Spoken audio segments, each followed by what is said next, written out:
everyone. Welcome back to another session of It's Okay to Be Okay. I'm one of your hosts, Melissa, and I'm here with Crystal and Jen, your other hosts. And today we're going to talk a little bit about forgiveness and what it is, what it's not, and the benefits of it. So, who wants to go first? Go ahead. I will. Forgiveness. Forgiveness is always a touchy subject because I think that we always assume that if we forgive someone, then we're telling them that it's okay what they did and they can just keep on doing it. And that's not what forgiveness is. It's releasing all of the thoughts of how it should have been or should have went or could have. I think we hold on to all of these resentments, and resentments build, and then it becomes this hate, and it's like, well, F that guy because they looked at me wrong in second grade and pulled my hair, and you, you know it becomes something to grab onto and hold on to, but it's heavy. It's heavy. It's that backpack full of rocks that you're carrying. And most of the time, when we're angry and resentful towards someone, it doesn't bother them. And no matter how mad we get and how much we ruin our experience, it's not affecting them. And forgiveness isn't telling the other person, it's okay that you did that to me and you can just go ahead and do whatever you want and I'm fine with it.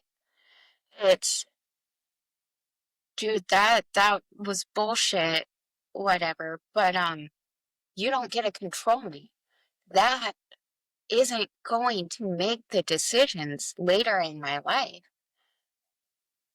Forgiveness is just setting it down, not carrying the baggage. Resentment and hate eats at you. It's heavy and it eats at you. And then if you keep carrying it, it's going to come out physically. You're going to have aches and pains. You're going to be sick. It eats at you. And forgiveness is the cure to that cancer. Yeah. And you know what? I like you say it spills out, physically, right? But it can spill out in our relationships too, in other aspects of our life, when we're holding on to resentment and anger and maybe confusion and whatever else can go along with not forgiving somebody. The things that can spill out, or you're spilling them out sometimes onto your kids or your spouses or your partners or your coworkers unknowingly. Not that they're the ones that, did anything to you or that you have this anger or this grudge towards, but just because it manifests itself in different ways from physical to, psychologically. Yeah. And I love this. I found this metaphor and I thought it was really powerful. And it's like holding on to a burning coal, thinking you need to throw it at the other person who hurt you. But the moment you realize it's in your own hand that's burning, you naturally let it go. The coal drops by itself. That's forgiveness. Not a task, but a letting go when you see where the heat is really coming from. When you realize that the heat is coming from that coal, not the other person. Yeah. And that's really powerful because it's us again. It's us thinking about the situation that's causing the pain, and we just need to let it go. And I spoke about this quite a few times, but when you really see what forgiveness is, and you decide to forgive not by a doing, but just like a letting go of, it's just such a magical feeling. It really is. It's so freeing. It's so magical. It's so light, and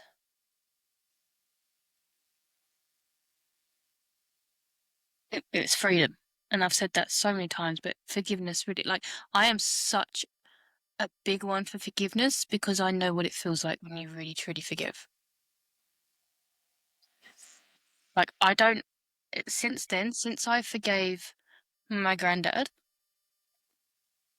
I don't hold on to grudges anymore. It's like a switch flipped, and I don't hold on to anything anymore.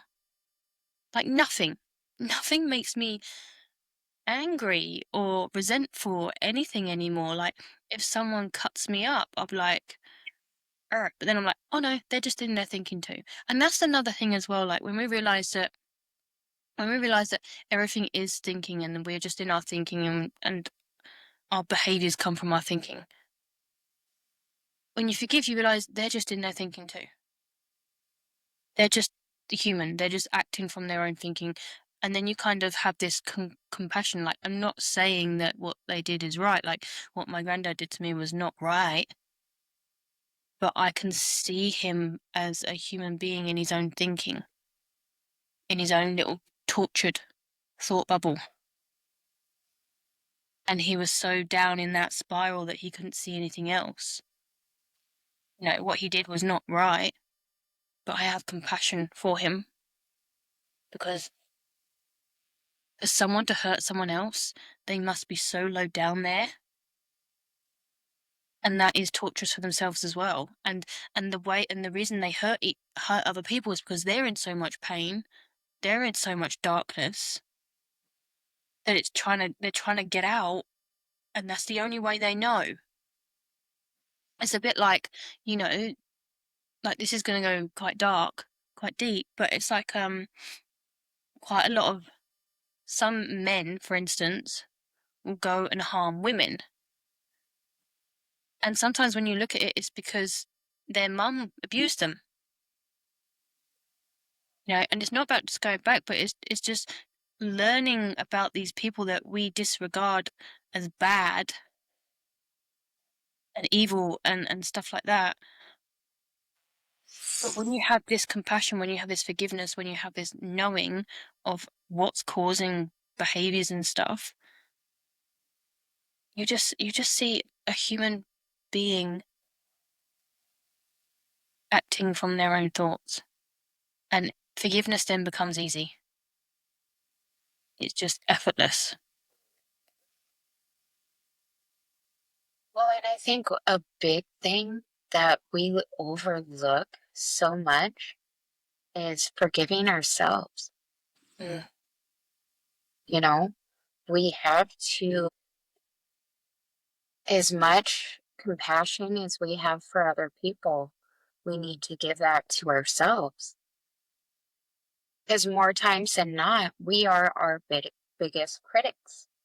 We are our biggest, well, you shouldn't have done that.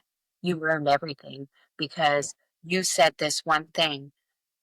I mean, and then we beat ourselves up. And again, that comes to more resentments and a self hatred and a self loathing. And it's when we're stuck in that deep thought process of that, that's when we hurt others. Mm-hmm. Not meaning to, but when we can't forgive ourselves, it comes out in how we treat every person around us.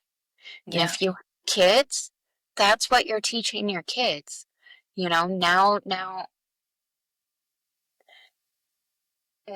instead of it just being your own self-critical voice, you know, that's what you're feeding into your kids. And now when they think of you, that's what they're going to hear.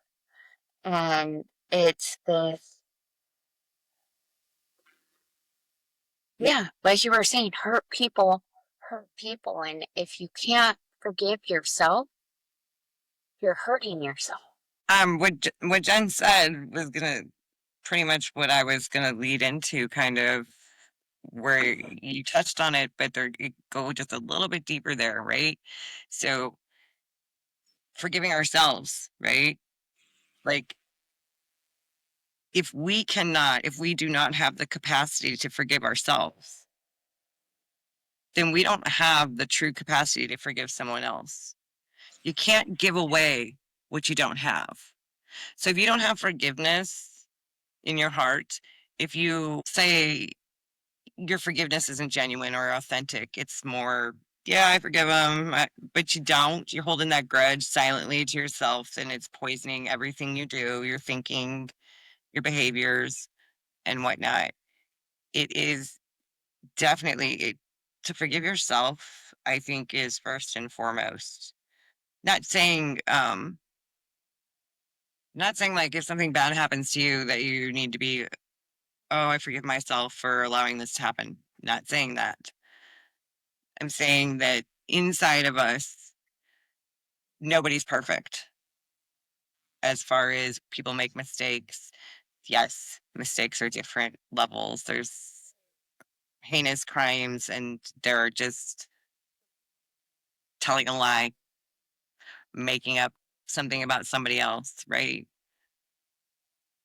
But in each case, like it takes forgiveness. And so, like, let's say once upon a time, let's say I made up, I'm sure I did at some point in my life, made up some bullshit about somebody else and spread a rumor, right?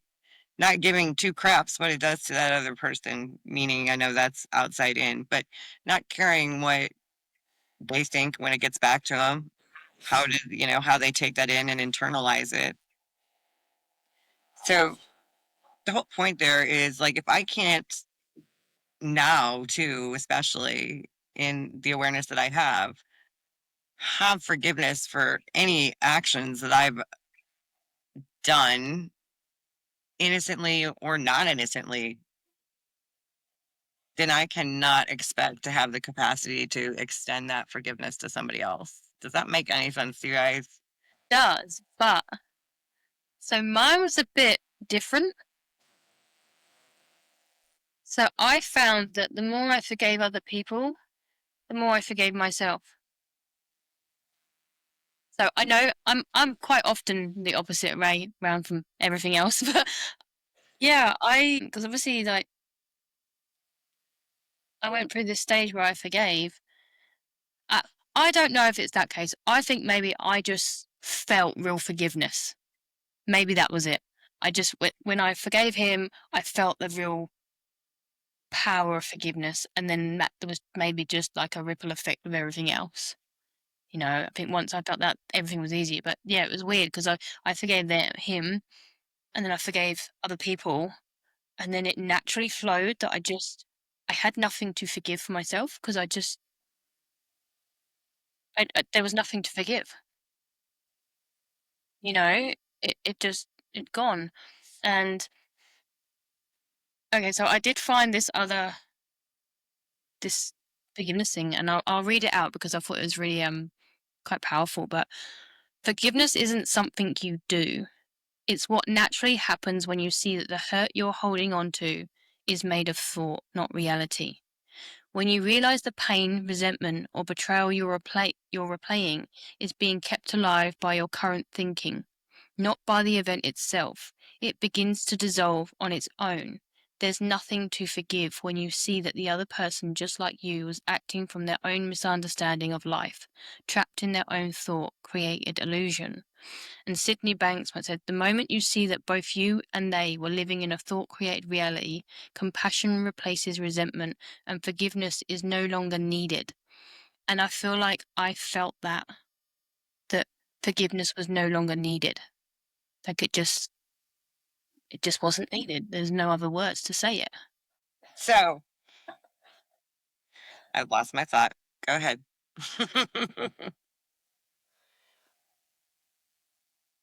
Well, and, you know, forgiveness has turned into like this huge thing about And it's I like what you were saying about how resentment's replaced by compassion. And when we have compassion and we can see a person for where they're at and that they're in their thinking, it's like this big bad forgiveness thing that everyone's afraid to do. Yeah, it turns into it's just not a thing. And all of a sudden, life is a little bit brighter Mm. because you're not carrying around this dark cloud of uh, Yeah. resentment. I don't have words, so I just make sounds. I hope you guys figured that out. Well, it's like you just drinking poison. Yes. No, holding on to that resentment, holding on to that anger and that, you are the one drinking the poison. You're the one harming yourself, harming your body, when all you have to do is just put the poison down. Just let it go. Yeah, and that's not saying let it go in the sense that just let people walk over you and stuff. You know, it's not saying that it's not okay, but once you forgive, then you can act from clarity and you can act from love. And when you're in that loving place, then one, you have strong boundaries. Two, you can have solutions from a place of love, not anger, because you know you can't fight anger with anger because it's just going to create more anger. Why do you think we have wars? You know, the only way to win is through love because that's the only way that you'll get the best solution because that's at such a high level of consciousness that you can see more. It's like being on a ladder. You can't find a, you know, you can't solve the problem from down here. You can't see the whole landscape. You can only see the whole landscape when you're up on top of that ladder. And then you have more of a, oh, okay, I have the whole landscape now. I know what to do.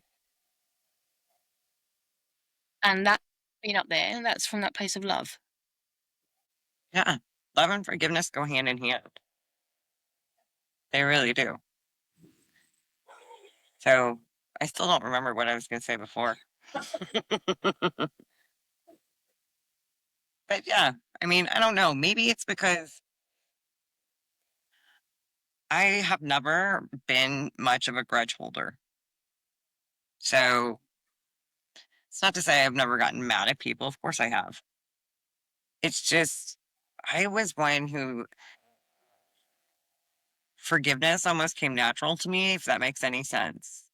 Mm. I I would get pissed off at somebody, but and it's even as a kid, a teenager, a young adult. So before like the three principles and my conscious awareness of things, I would get mad at people, but like there's this. I had this deep knowing of holding on to that didn't serve a purpose. Holding on to any kind of anger that I was, yeah, that's self sabotage. You're harming yourself, like you said, holding that hot coal that you want to throw at them. So, I was always one that was quick to forgive people, not let people walk all over me, but to forgive people. Now, sometimes I think that it gets a little bit misconstrued with we forgive people, then that means that, oh, now we're BFFs, right? In some situations. No, you can forgive someone and move on with your life and they move on with their life. And you can have compassion for that person, but that does not mean that you have to associate with that person. Does that make any sense? Yeah, because the forgiveness is not about the other person. That's why you can forgive someone who's dead. You know, if it was a case of it being about the other person, then that other person would still have to be alive for you to get forgiveness or you to forgive. And also, and I was one of those people that did hold a grudge. I really held grudges and I held them for as long as I could. And I liked holding on to it. and the anger, because I think the anger made me feel powerful. Hence why people hurt people, you know, because it makes them feel powerful, where they felt powerless. So now when they had that power, they hurt people. And it's because they feel so powerless otherwise. And I like that you pointed out that forgiveness isn't for the other person. It has absolutely nothing to do with the other person. I figured that out a long time ago because I was a very angry teenager. Very angry, and then I was on drugs, so that just made me a violent, angry teenager. When I got pregnant with my daughter, so I was 17, and I realized, that it wasn't doing anything for me, to be angry all the time, to put the blame all the time when, yeah, you know what? Things happened, and I had so much anger and hatred towards my dad, towards my mom because my mom didn't leave and I didn't understand. And then it's like all of a sudden I just realized that it was only hurting me and the people I cared about because that's how I showed up. I showed up angry. I showed up violent. I showed up not caring and trying to hold power over people. And the compassion and the love, that really it really made me second guess all of the crap that I was holding on to because that made me who I was. I'm the reason I'm this way because this happened. And it's not my fault, it's their fault.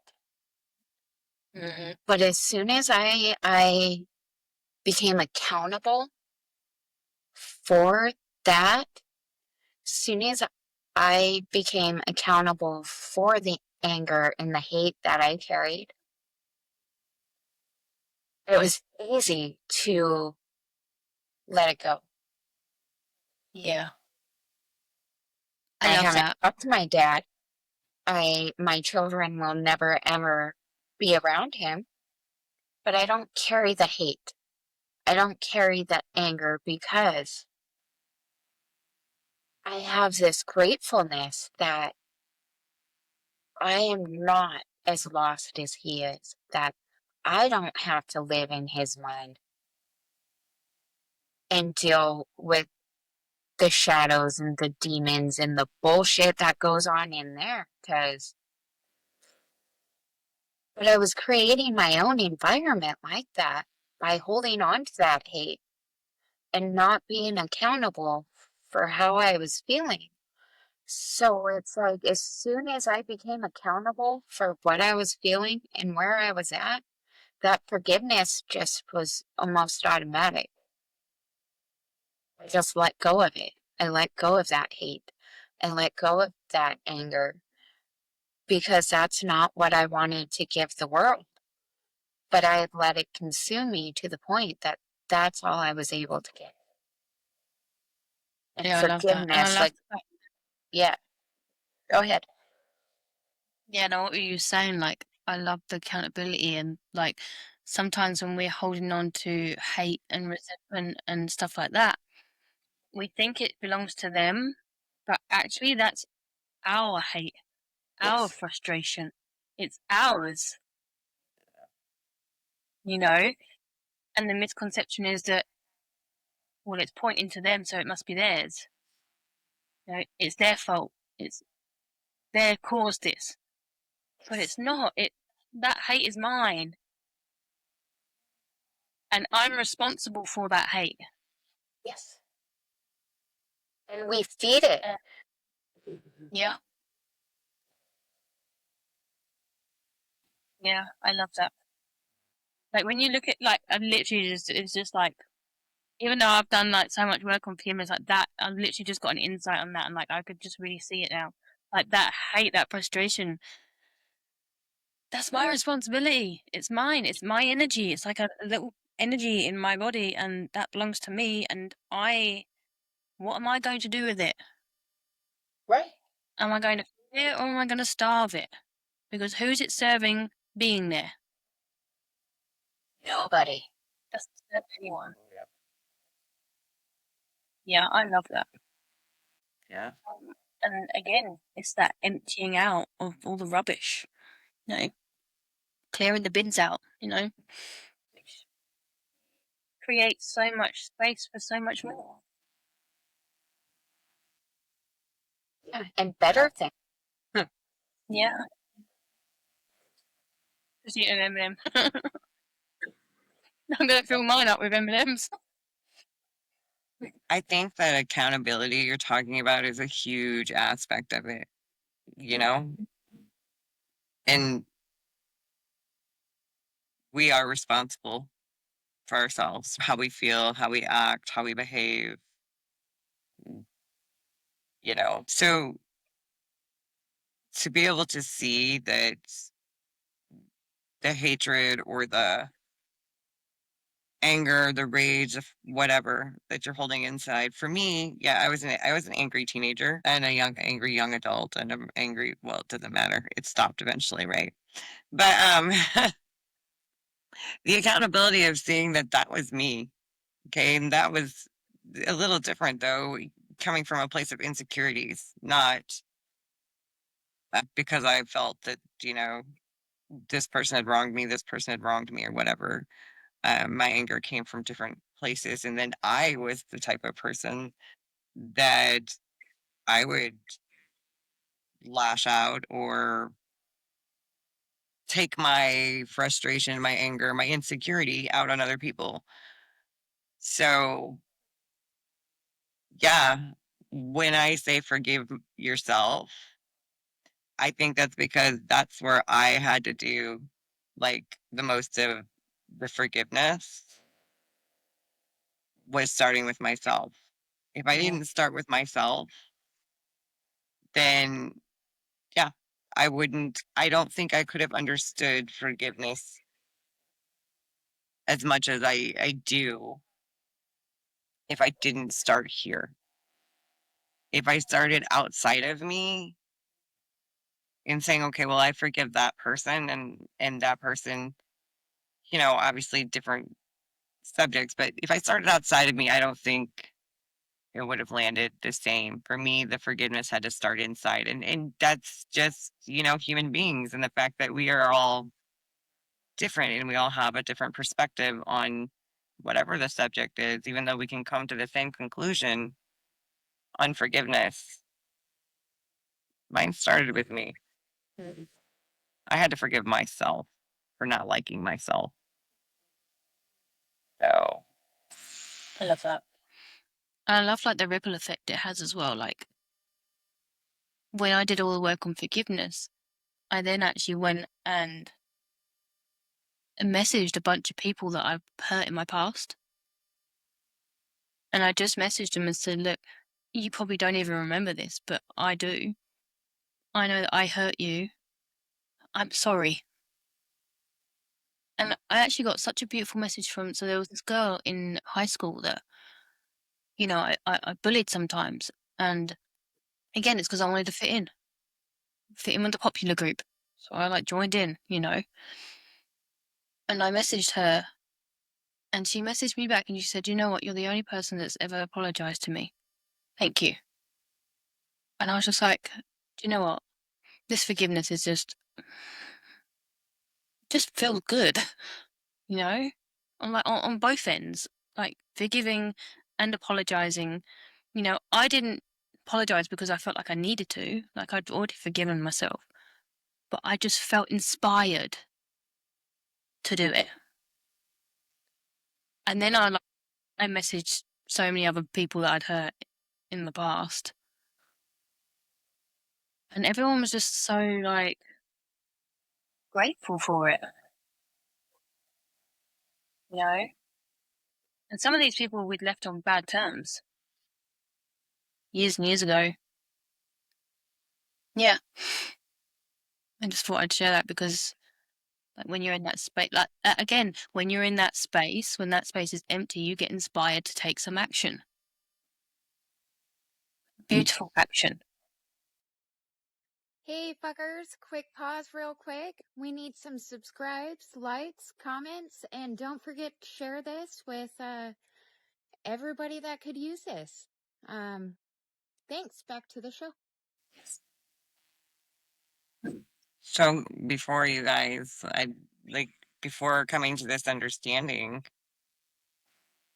like, do you view forgiveness and compassion and all that stuff differently now? Or let's say this, I'll give you an example of my own. So after having a shift in awareness, I didn't get along with one of my parents growing up. And coming to this awareness, like for the first time in my life, which is something very hard to do when we're talking about like um parent, children, grandparents, grandkids, aunts, uncles, whatever. We don't view them as human beings, right? Right. So as a teenager, I was god awful. Okay. I was god awful to my mother. We did not get along. I and in my teenage years, I can honestly say I didn't care. Deep in my soul, I did not care. It wasn't until coming to this understanding, and I'm not saying that my mom and I like that I never like I didn't grow out of that little crabby teenager. Um, but it wasn't until coming to this understanding that and having a different awareness and perspective on life that I was like, holy shit, my mom is a person who is doing the best she could with what she had available to her at that time. And so when I was with her on a trip, it was just me and her. I told her that I, it, from a place of deep authenticity, I apologized for my behavior. And I know, okay, it was in the past and I get that part. But I felt like it was something that she needed to hear, or maybe it was something I needed to get out, one or the other. I apologize for those teenage years. I mean, they were 30 something years ago, but I apologize. And not for her to apologize back, not for her to, own up to anything that I viewed that she didn't do right, that I thought she should as my mom. But because my behavior was ridiculous, and I know that the way that I treated her, if any of my kids, my gosh, would have treated me like that, oh, it would feel like a knife through the heart. It really would. So when I came to that realization, yeah, I mean, I apologized for my own actions, my own behavior. I took accountability, even though it was 30 years ago. I took accountability for my actions and not for her. I wasn't looking for anything in return.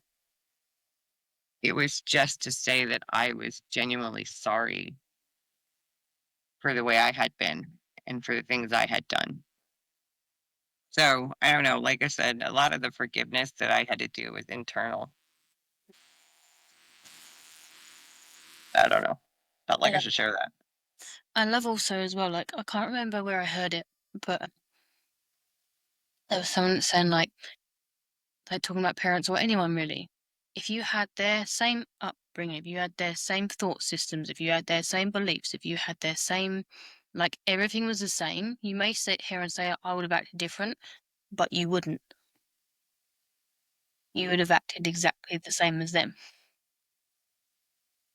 And I've just found that really powerful because actually that is true. If you had everything the same as them, you would have come to the same conclusion. Right. Well, and the thing is, as human beings, you know, we we make the best choice that we can see with what we Of are course. capable of. You know, nobody's gonna pick the shitty choice just because, well, you know, it, we do the best we can with what we know. And too oftentimes we expect others to know something that it, they don't know.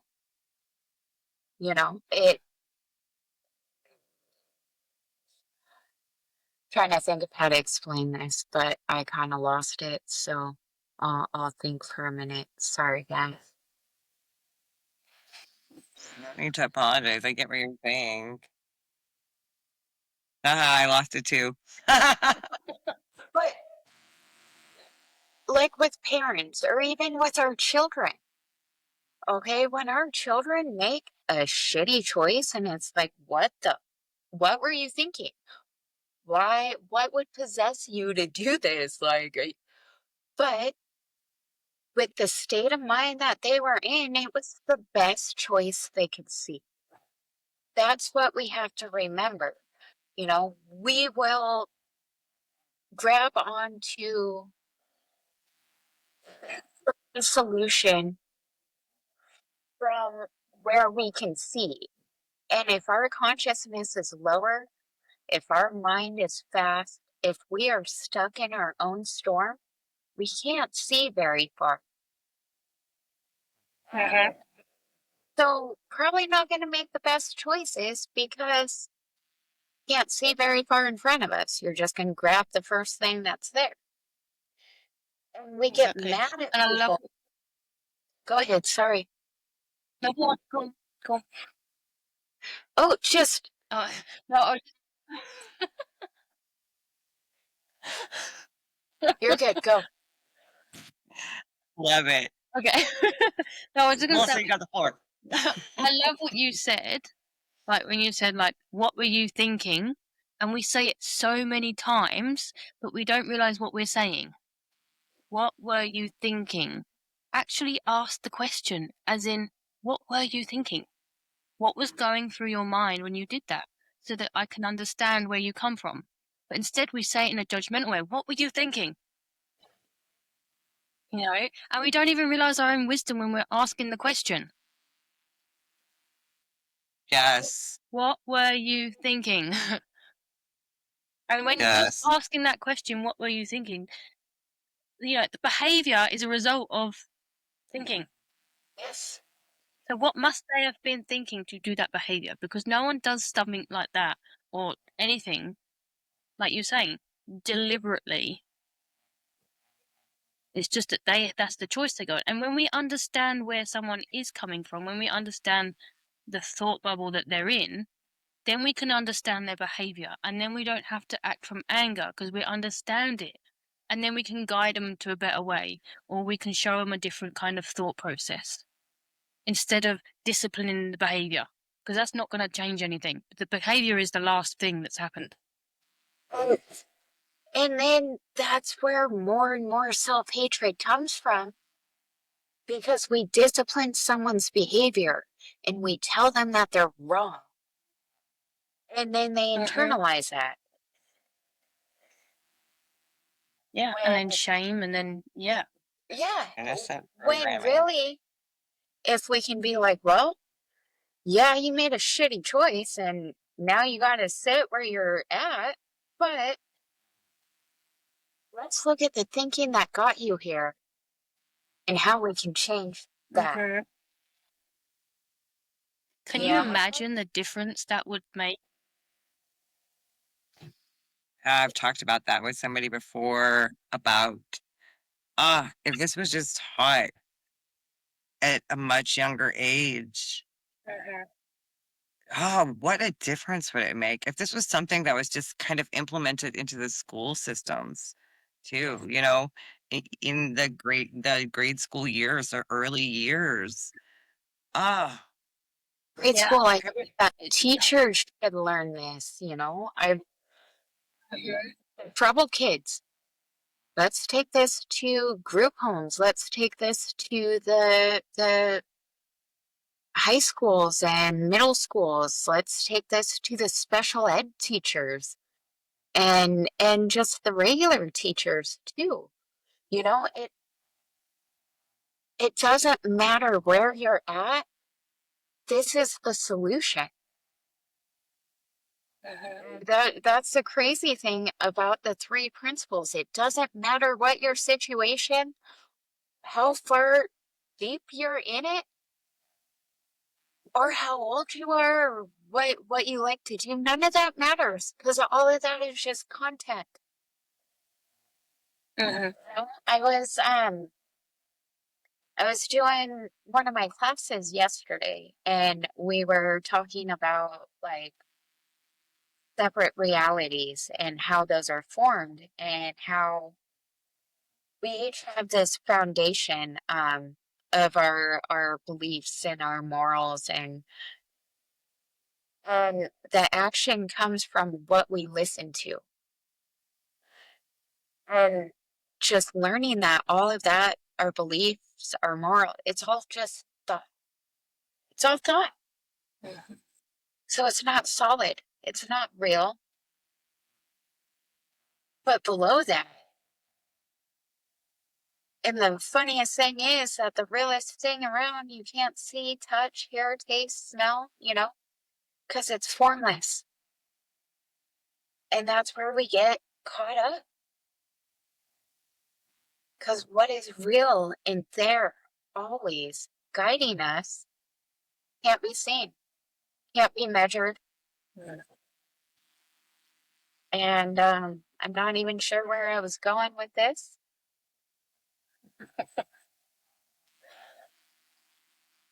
Yeah. I just, I don't know. I've kind of falling into that space between thought, and I'm back there again. Just, oh, So, the thing that you touched on there a little bit, Jen, that you were learning in your class last night, value systems. When each of us are born, we are handed a value system. It's not even ours. Like you were saying, they're not even our thoughts. And you know what's funny? They're not even our parents' thoughts necessarily, or, their parents' thoughts. Our value systems that we're born into, because everybody is born into one, they're shaped and molded and like, from different decades and different time periods throughout history. Well, this was acceptable, this was acceptable, this was not, this was not. Okay, well, this doesn't work anymore. Throw it out. Let's bring this in, put this in. They've been molded, shaped, changed, turned, handed. The funny shit is with all of that, it was all somebody else's thought to begin with. It was never our own original thought. It was just what we were handed when we're born. So yeah, belief systems are pretty cool, like to look at, because when I took a class on it, I don't know, it doesn't matter, like a year or two ago.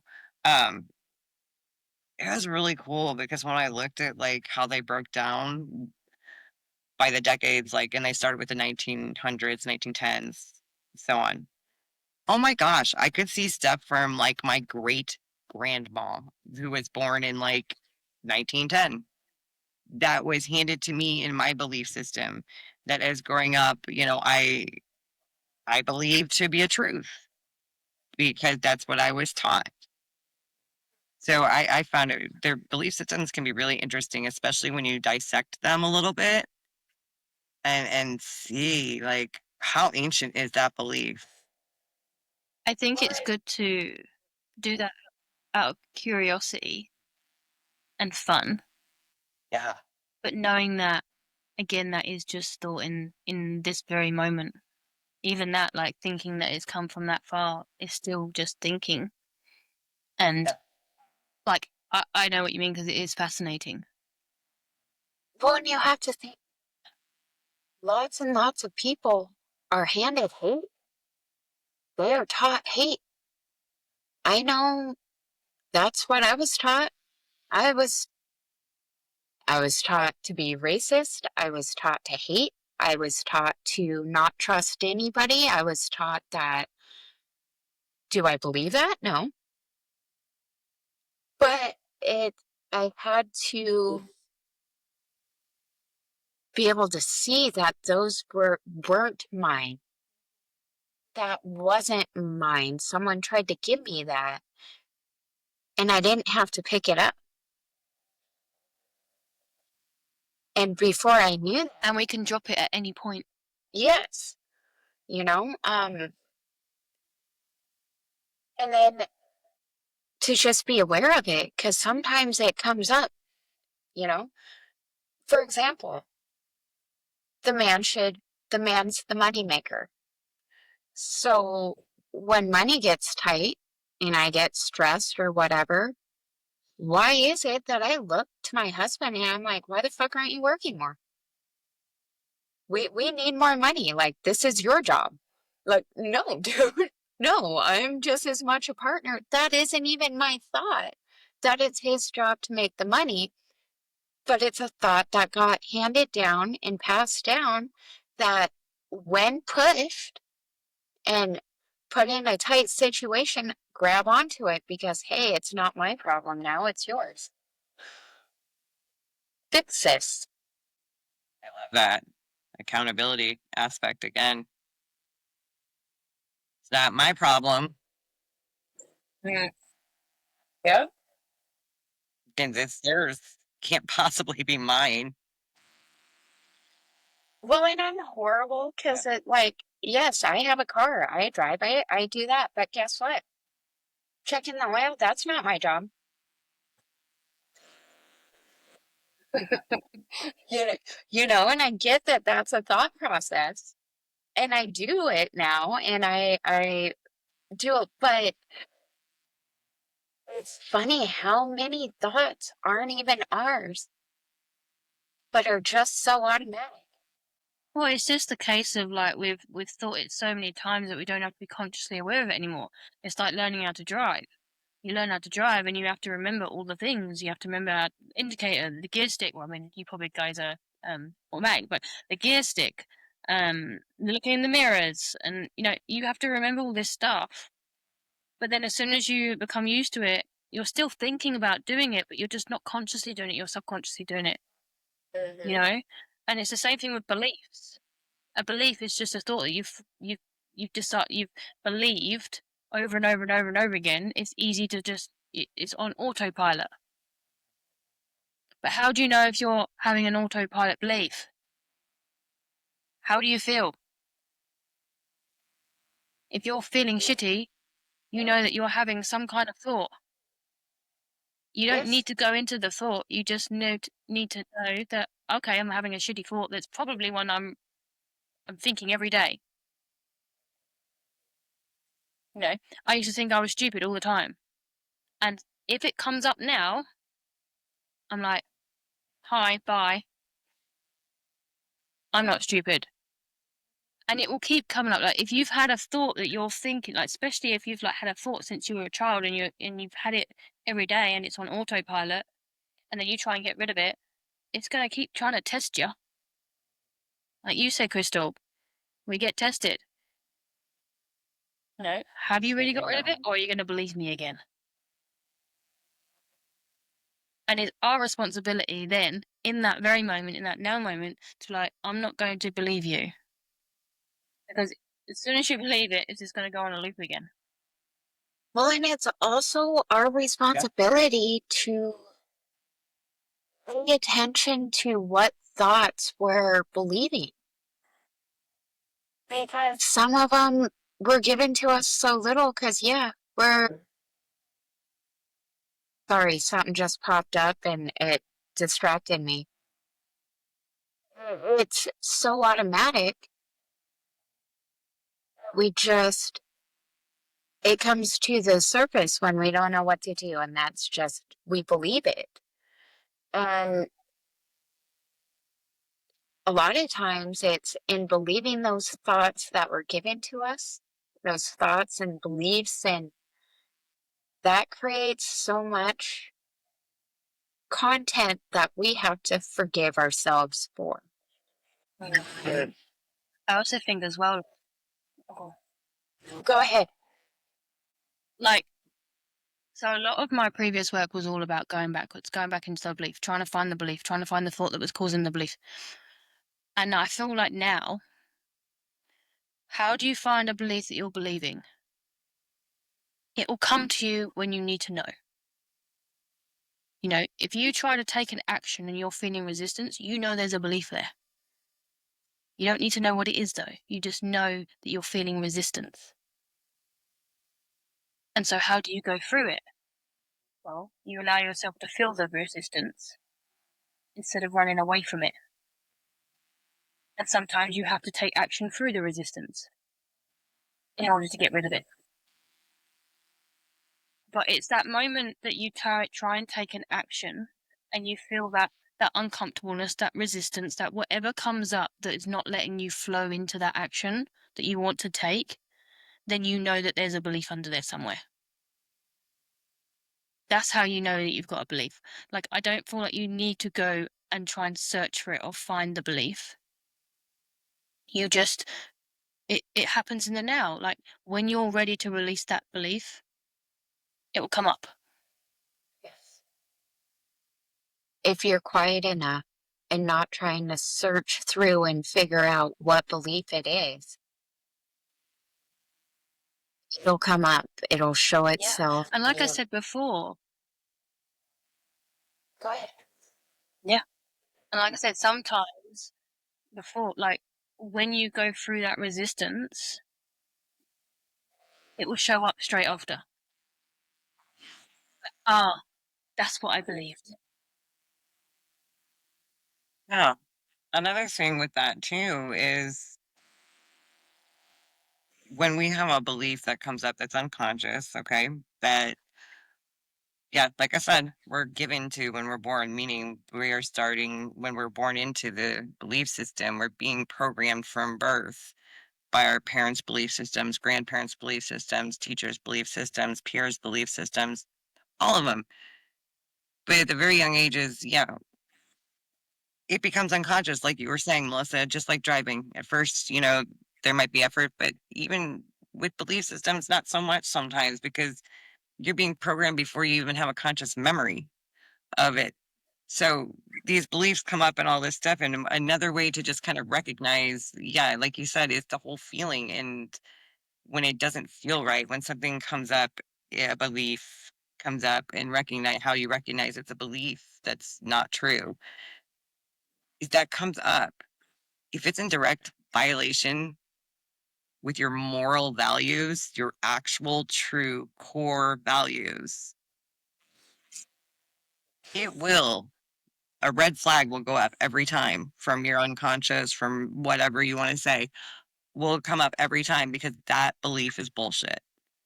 That belief is not serving you. That belief is not yours. That belief was programmed, whatever. If we just, yeah, the more quiet and in tune we are with ourselves and in that slower mind and that space of clarity, the more I feel we are able to recognize the beliefs versus the truths because there's a huge difference in them. But until we know better, they seem like the same thing sometimes. Well, in truth, Yeah, truth definitely. comes with a good feeling. Truth comes with like a, Yeah.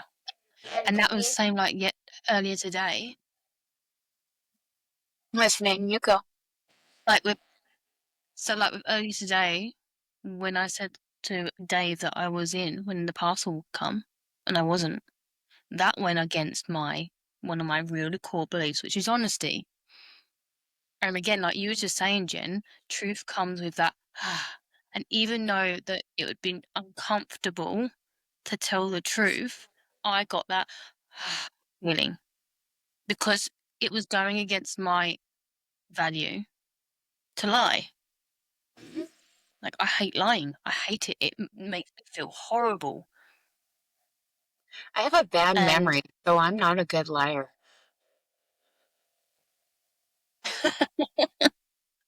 well, he tried to catch me out as well because he had a notification that went round the neighbours. But he didn't even get to say it because like, as soon as he come through the door, I was like, I've got to confess. Like, I wasn't in. I was out. I forgot. And the delivery went to next door. He was like, I was going to catch you out. I was like, so I was like, yeah, like I was just agreeing with both of you guys. Like that was just an example of like when it goes against your core values, it will feel uncomfortable. Yeah. But then when you are truthful, even if it's uncomfortable to do the right thing, it still feels better. Yes, because you're not Yeah, that's a really good point. in a story. You don't have to remember anything. You don't have to. It's just, no, here. Yeah, it's authentic. Yeah. I love that point though, Melissa. Sometimes the honesty is not always the easiest,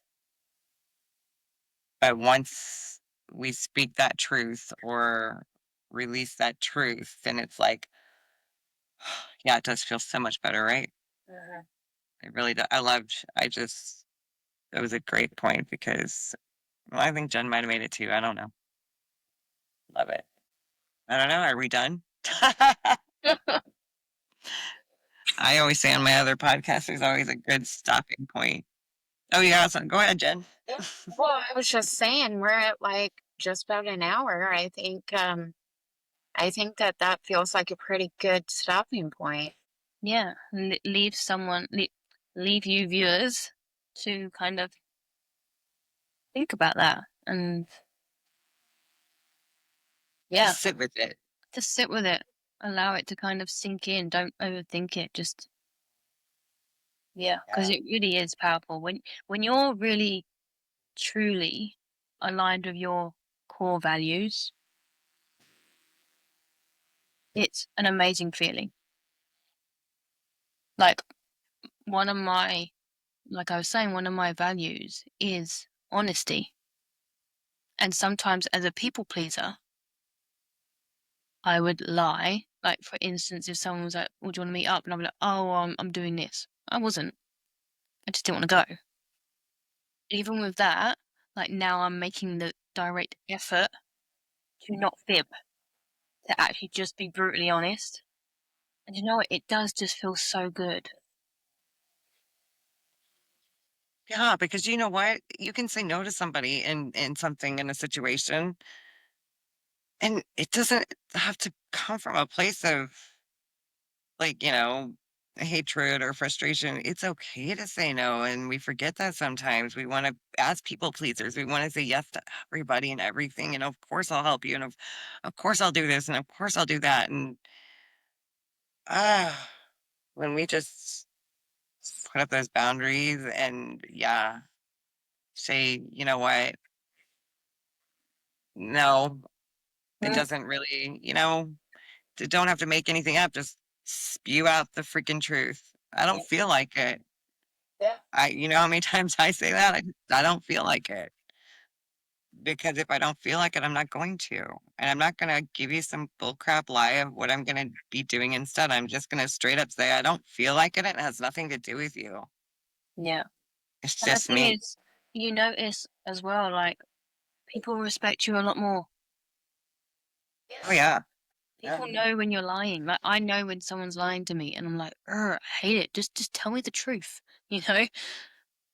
So yeah, just really like stick with your values, and you'll always know when you're aligned with your values because it feels good, even in the tough moments. Absolutely. Yeah. Beautiful point. Again, our feelings are our compass. they feel good. Go that way. We If they are feel bad. responsible for them. You know, take accountability for how you feel, because that's taking your power back. Nobody can make you feel any way. We are responsible for our own system. And when we take ownership of that, sorry. Yeah. When we grab onto that and take ownership of that, then it's ours, you know. I'm sorry. Here's your opportunity right now, Jen. Literally, the universe is giving you an opportunity. Sorry. Rooster.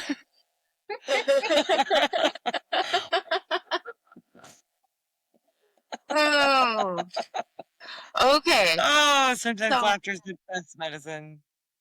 I have to go see what's going on.